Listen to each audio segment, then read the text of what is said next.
Hey everyone, welcome back. I'm Michael and we're going to be getting right back into some more Reddit stories. If you enjoy the video, make sure to leave a like and subscribe. Now, without further ado, let's begin. This story was posted by a user named C+ in the relationship subreddit. The post is titled, "I am suing my brother. My GF wants me to disown my parents too." I previously deleted the post just to be safe, but here's a summary. After I obtained a degree in computer science, my brother and his two partners recruited me to work for them over the summer. They wanted me to set up the infrastructure for their new company in finance and investments. One summer turned into 2 years of unpaid work as a secretary, receptionist, systems technician, personal assistant, accountant, and research analyst. They paid me about 4 or 5 times, totaling around $7,000 to $8,000 over those 2 years. When I left to start graduate school, they were upset that I wouldn't stay. After I finished graduate school and included them on my resume, they lied to prospective employers about me. They denied that I had worked for them and claimed I was trying to use my brother's name to get ahead.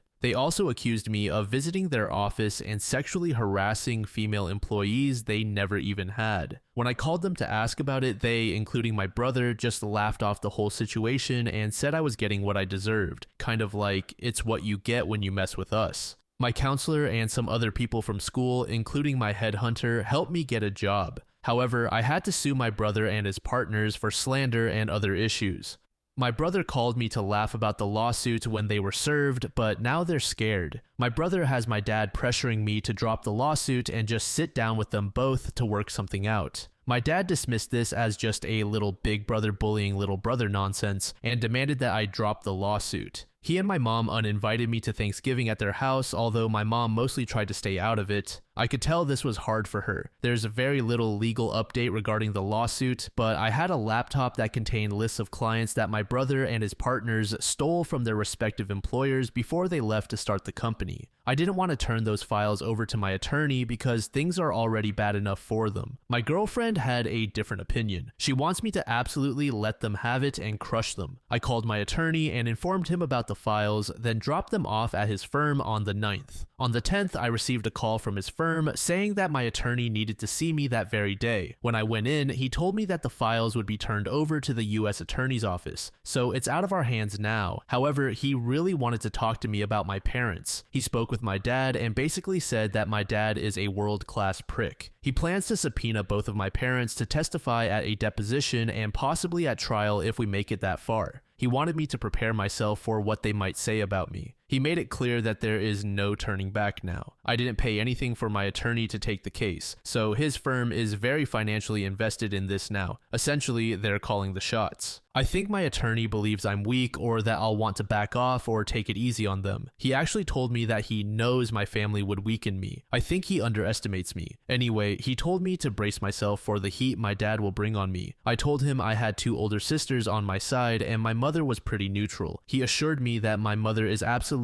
not neutral, so he just told me to prepare for anything. I received phone calls from my 2 sisters who both live about 300 miles away. They were disgusted with my dad and my brother's behavior and had previously told me they were 100% behind me. Now they told me that my girlfriend and I are uninvited to visit them and their children this Christmas. They said they loved me but that I needed to back off from this lawsuit. This was a little bit of a shock. It didn't crush me, but it wasn't easy to hear. They won't be contacting me anymore and want me to not contact them, saying they have their reasons. They both cried when they called, but I remained calm. They also emailed my girlfriend to let her know about being uninvited to their homes for Christmas. My girlfriend blasted them both with a very scathing response that I wish she hadn't sent, but it's her decision how she responds to them. My dad is getting a little out of control. He confronted me and my girlfriend outside the house of a family friend who had us over for a holiday get-together on Sunday night. It got heated and I said some things that were probably below the belt and made him almost cry. His eyes watered and he was trying not to cry. Then my girlfriend jumped in and blasted him like she did my sisters. Basically, she's on a roll right now. I can tell the gloves have come off for her. My mom just stayed in my dad's truck and watched, but she couldn't hear anything, I don't think. For now, there's nothing else going on. One other thing, my attorney said my brother and his partners have already closed their business. They went under. They have filed some puzzling and contradictory responses to our lawsuit, which surprises me because my brother is usually smarter than that. They have now changed attorneys and retained a reputable firm. The first thing the new attorneys did was ask what it would take to settle. My attorney says their new attorneys are smart. They know it will be a bloodbath in court. I guess I'll just have to wait and see where it goes from here. But some of you commented from experience that the blowback from legal battles like this can tear families apart for decades. I can see how this can happen and probably will. Edit. Some of you are asking why my sisters changed their minds. I know now that my dad helped them both buy their respective houses. They both still owe him a lot of money for that. My best guess is he used that and maybe other things to coerce them into taking his side. User Lewell said, "You are absolutely in the right. I am sorry your sisters turned their backs on you like that, but your girlfriend seems to have a good head on her, even if she's a little heated. Rifts can heal, but you do not deserve to be treated this way. Good luck and make sure to keep us posted." Dylan said, "OP, your girlfriend does not sound like she has anger management problems. She sounds like a mama bear whose instincts kick in when she realizes that her cub is in danger. You are really lucky to have her. I think it's been hinted at here, but I just want to reiterate that she is your family now. That is how family acts. That is how family defends family. As for your lawyer, if you trust him, you should let him do what's best. You should know that he also has an ethical duty to abide by your decisions on how to pursue this matter, as long as you're not asking him to violate laws or ethics himself. If you feel like he's taking over your case, feel free to tug on the reins. He is obligated by the bar to listen. Good luck." User Brad Wesley said, "Your girlfriend is right. Your brother is a thief and a liar. Go after him full force. If he doesn't want this to happen, he can pay you what you deserve for the free work you did, plus damages for slandering you. If your parents want to take his side, that is their problem."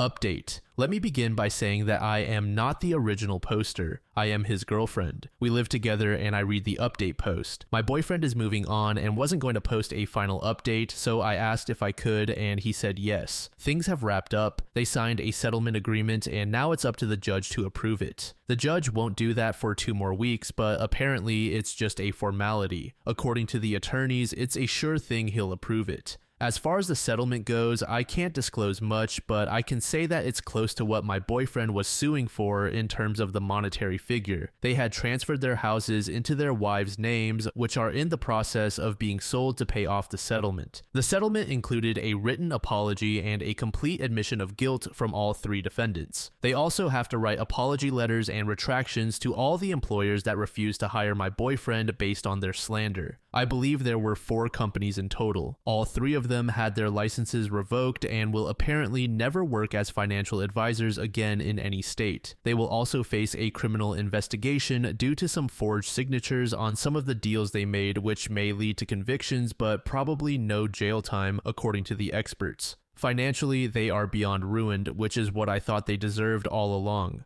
I know my boyfriend regrets this whole situation, and I understand that. It's still his family, and they were close at one point. I think he's better off without them anyway, but that's easy for me to say. His parents are totally a lost cause. I don't think there will be any reconciliation in this lifetime after what has happened. I initially thought my boyfriend would be open to one when the dust settled, but now I don't believe that anymore. During the mediation hearings, both his mom and dad testified. They both lied, but I knew his crooked dad would. I was shocked that his mother lied about there being a verbal agreement that my boyfriend would work for his brother's company in exchange for room and board at their house, and that the dad had also been paying him in cash for working. She claimed she witnessed my boyfriend refusing payment from his brother many times. She lied about many other very hurtful things while my boyfriend sat there and watched her. She never looked at him, not once. His dad never looked at him either, but at least he sat there the whole time after testifying to support his older son and his friends. His mother left the room crying after she testified. I was not surprised that she testified because the attorney had said she might, but I was extremely shocked by the horrible things she said about my boyfriend. She will someday regret doing that to her son.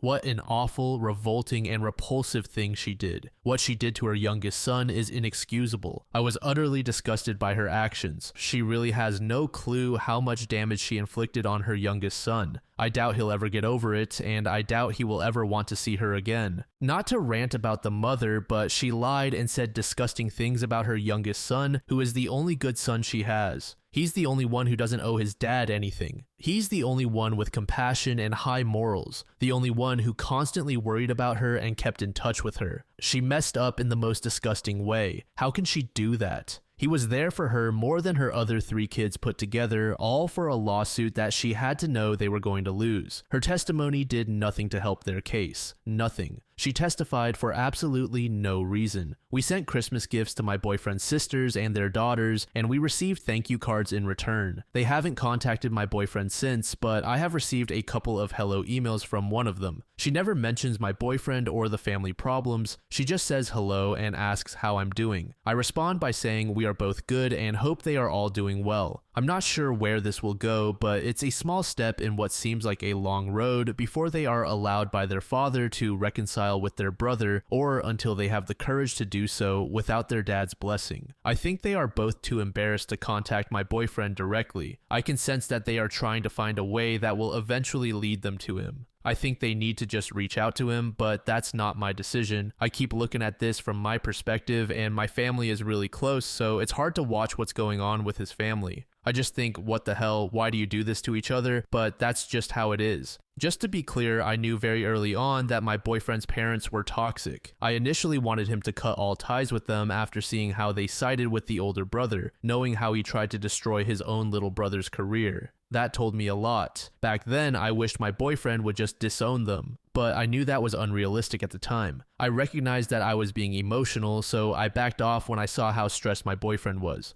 But things escalated, and now I think my boyfriend's mom has dealt a death blow to any chance of reconciliation. I'm not just saying that because I'm against it. I'm disgusted with her actions, but I can see the damage she did up close, and I'm afraid he may never forgive her. She went overboard in such a horrible way. I have been talking to my dad about this the whole time, and everything has turned out exactly as he said it would. Everybody, all parties are destroyed. It's like a bomb went off and everyone got hit. User Dr. Zoid said, wow, the fact that his own mom testified against him, essentially picking the awful son over the good son, is horrible. It made me feel so sad and hollow inside. I can't even begin to imagine how your boyfriend must feel. I don't know if I could ever forgive that either. I see stuff like this so often though. Parents take their obedient, loyal children for granted while they move heaven and earth to help the rotten ones. You sound like an amazing girlfriend. Hopefully, your family can welcome him with open arms and give him the kind of love and support that he's been denied. A deleted user said, I'd like to say how great you've been to him. I was following this too, and it seems to have fallen off the earth. You are an amazing person for being so strong and supportive. As for your boyfriend, I feel terrible for him. As a society, we're often taught that family is supposed to be everything, and that makes it hard to get out of a toxic situation due to those views. If you are still looking for advice, try to encourage that poor man to go to therapy, just to help him sort out his feelings about the whole situation and reaffirm that he did the right thing and that he is not the bad guy in all this. User Ozplosion said, I stumbled onto this and he needs therapy. The longer he obsesses without a healthy mental and emotional perspective from an outside source, the harder it will be to rebuild from the rubble. He's lucky to have you, and I wish nothing but the best for both of you. This next post is titled, HR won't do anything about a coworker who's angry about my weight loss. I just came back to work after a month-long emergency medical leave. The TLDR is that after a decade of medical gaslighting, a new doctor ordered an emergency MRI during a routine visit and discovered a mass in my abdomen. I was rushed into surgery within 24 hours. I ended up having an 18-pound benign tumor pressing on my vital organs, and I was about a week away from multiple organ failure. I'm lucky to be alive, and time will tell if I have any lasting organ damage, but right now everything is fine. Mentally, I'm struggling with a few things, but the only outwardly noticeable impact is that I've gone from a size 20 to a size 8. Nobody on my medical team anticipated a change this drastic, but I'm healthy and lucky. I was expecting to get a lot of questions from my coworkers because curiosity exists. I had a basic emergency surgery, but I'm fine now answer that almost everyone accepted except for one coworker whom I hardly speak to, Aubrey. On my first day back to work, Aubrey came up to me and said, I wish you had come to me to lose the weight instead of resorting to such drastic measures. You're going to gain it all back, you know. I'll be waiting. I was aware of Aubrey's reputation, but since we never worked together, I didn't think it would be an issue. She's one of those people who think they're a fitness expert and calls herself a health coach. She has a reputation for giving out unsolicited and incorrect health advice, and is always commenting on people's food choices. I was speechless when she asked why I opted to get butchered instead of putting in the hard work to lose the weight. There's nothing wrong with someone choosing surgical weight loss options, but that's not what happened to me, and I really resented her aggressive attitude and spreading of rumors.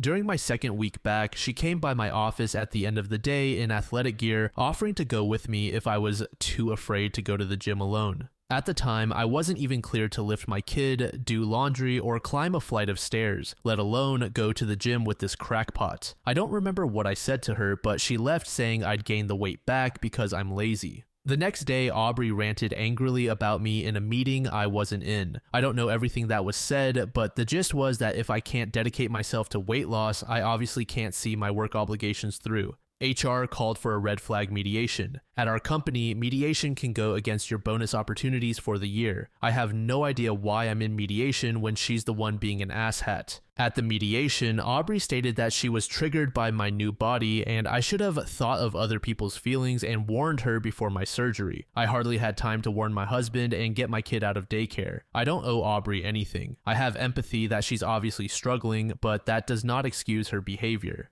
HR said that while they can't ask me to explain my medical history, it might clear the air if I told her what kind of surgery I had and why. I said I wasn't obligated to share my medical information with anyone and that Aubrey having bad coping skills doesn't entitle her to a coworker's personal health information. Their response was kind of, well, then we can't stop her from bullying you. I was having some mild complications from surgery, but also wanted to avoid Aubrey. This company hates remote work, so they're really not happy. Aubrey still emails me workout videos and diet plans, and when I forward them to HR, their response is, noted. Do you know when you're coming back to the office? I've been thinking about escalating this to corporate with an employment lawyer. Is that overkill? I'm still in a sensitive place after my surgery and I have no energy for this, especially since Aubrey is fixated on weight loss, which was the primary way doctors gaslit me for years. I've been with this company for 5 years and I'm just exhausted and disappointed in how they're handling this. I want it over yesterday. Update. I saw a lot of comments asking where management was in all this, so I'll address that first. My boss, George, was getting ready to retire while this was going on. George is roughly my grandfather's age, so this entire situation bewildered both him and his replacement, who he was training at the time. Both of them met with Aubrey's boss because, believe me, I was documenting everything she did from the beginning and they all assured me that Aubrey would be dealt with. None of them recommended the red flag mediation. That was HR's idea. I was given details of the meeting where Aubrey ranted about me and it was horrible. However, apparently Aubrey was asked to leave by her own boss while several other employees told her to stop. So management and the office in general were trying to rein her in from many different angles. HR is where the ball dropped and dropped hard. This company just has a poor HR structure and inadequate entry to mid-level HR personnel. When Aubrey's boss referred her to HR regarding her negative behavior, HR took it upon themselves to consider it a mediation situation despite communication from George, his replacement, and Aubrey's boss stating that I wasn't in the wrong. When George found out about this, he spoke to the HR generalist manager who said that my absence probably caused a lot of strain and extra work for Aubrey, even though Aubrey isn't even credentialed to do what I do. Management made a point to tell me how baffled and upset they were with HR's handling of the situation every time something came up. My company mentor was also a huge support during this time until she decided to take another job elsewhere. When my doctor extended my ADA work from home accommodation a second time, HR responded by telling me my attendance was a concern. I emailed their boss's boss, the HR director, and asked for clarification. He said I hadn't come into the office, so of course my attendance was a problem. I reiterated that I had medical documentation stating that if working from home wasn't available, then they could refer to the FMLA documentation my medical team also sent. He replied that medical documentation, including both FMLA and ADA reasonable accommodations, doesn't hold much weight with the company. That's when I got a lawyer. The issue with Aubrey kind of drifted to the background when HR started their medical documentation doesn't matter campaign. On my lawyer's recommendation, I contacted the HR executive team, which is where this whole curse situation came to light. I called the chief HR officer, who is the head of HR, and asked why my attendance was an issue when I had reasonable ADA documentation. She had no idea what I was talking about, so I filled her in on all of it, including the mediation meeting, Aubrey's harassment, and the HR director saying medical documentation didn't hold any weight with the company. She was speechless and asked to meet with me and my lawyer as soon as possible. My lawyer hardly had to do anything during the meeting because the CHRO was horrified at everything I told her. I've never actually seen steam come out of someone's ears, but if it were physically possible, it would have happened here. My lawyer didn't need to say a word, but just nodded and smiled when the CHRO offered an extended paid medical leave so I could handle my recovery and said Aubrey constantly sending me fitness plans would be dealt with swiftly. I didn't hear anything from Aubrey for a long time, but I did hear through some gossip channels that the HR staff involved in the red flag meeting and threatening to write me up were let go. Aubrey wasn't fired because they believed she was misled by HR, which I understand even if I don't agree with it, but she was placed on a tight performance improvement plan for a while. Then she showed up at my house. Now we move from banana pants to full-on banana ensemble. I'm still on leave, and out of the blue, Aubrey showed up at my door on a weekend with 2 other women in tow. As the commenters guessed, she's very deep into an MLM. Aubrey came over to demonstrate some workout techniques, give me some diet supplement samples, and discuss a career opportunity because she was worried about my physical and professional health. She didn't make it past my mother-in-law, who has been a godsend right now. My mother-in-law made it clear where Aubrey could stick her demonstration, and they left in a hurry. I notified my lawyer and the CHRO, and suffice it to say, Aubrey is now a full-time wellness coach. I'm happy I went with my gut and got a lawyer because the company has changed so drastically over the last year. With the toxic HR department encouraging behavior like Aubrey's and spreading false information about medical leave and time off, the company is almost unrecognizable. Also, with my boss and mentor both gone, I don't know if I'm going to return once I'm medically cleared. The company is currently undergoing restructuring, and my department may end up being distributed between other parts of the company or even other parts of the state. I have been looking at jobs and drafting my resume for a full-time remote position since it feels like it might be a better fit. Many thanks to the comment section and all the support. Final update, I got an offer from a local company that's going fully remote with administration and management meeting up once a month. The salary was right, it's 90% remote, and it's a good fit, so I'm happy with it. My role is HR adjacent as head of payroll. I report to the COO and was hired by the CEO and COO. I walked into our first admin meeting and who was sitting across from me but the HR director who told me medical documentation doesn't matter and orchestrated my red flag meeting, let's call him Bob. Bob is the interim HR director for this company. Bob looked very uncomfortable when he saw me. We went through some employee files, including several who are on maternity leave and 2 who were injured on a job site. Bob got quieter as we began reviewing medical documentation and approving paid leave. I smiled and looked him in the eye every time I asked, and does Jill have her medical documentation? Great. Medical documentation holds a lot of weight. That's important stuff to have. He looked like he wanted to melt into his seat. At one point, he tried to argue against someone using their PTO to provide end-of-life care for a parent when they had ample PTO. I smiled and said, "You're right, our employee support fund should cover half this time. It's a shame for them to have to lose all their PTO when they're obviously going to need it to heal and grieve over the next few months. Why don't you get me the paperwork for the support fund this afternoon? That's so generous." Everyone was happy and in agreement. He looked like he had swallowed a lemon, but everyone was like, "Bob, how thoughtful. He had to eat it so bad and got me the documentation an hour later. Bob can suck it." Bob is also only a contractor, so he'll be moving on soon anyway. Medically, I'm doing better and very happy to move on from where I was. Aubrey's been in full-on radio silence, which is perfect for me.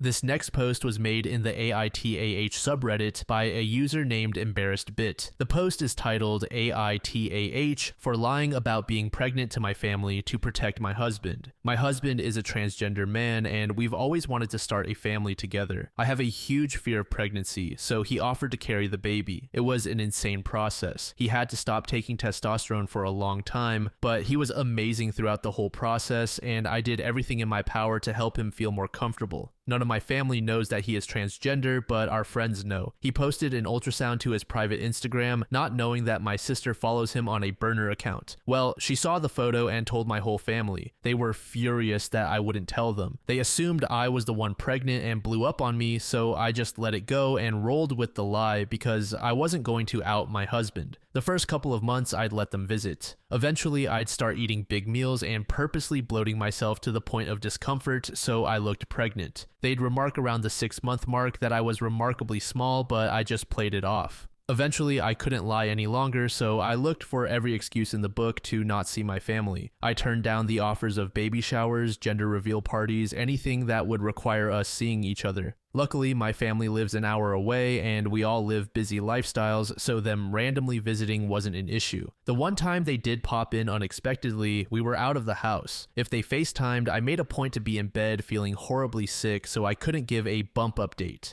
I lied my ass off and they just thought I had a rough pregnancy. My husband gave birth a year ago and went straight back on testosterone, and now we're happy as ever. My family has met our daughter and they adore her. A week ago, after an argument between myself and a friend, said friend decided to out my husband by messaging my family and included proof. They did it by adding everybody to a group chat, posting screenshots and basically the whole story, then saying, "I'll leave you all to discuss." Then they left the chat and blocked me and my husband. In a transphobic rage, my mother raced to my home and all but beat my front door down. It wasn't pretty. I had to call the cops. I've been disowned, but that hasn't stopped the daily calls and texts coming from my parents, aunts, uncles, siblings, etc., leaving nasty transphobic slurs on my voicemail and other hateful crap. I ended up crying to my friend yesterday who told me that I should have been honest with my family as it would have saved me a lot of heartache. That, or said we miscarried and then adopted later. I'm not happy that things played out the way they did. I just feel so sad now. Maybe it was wrong to lie to my family, but I feel like I had no choice. Edit.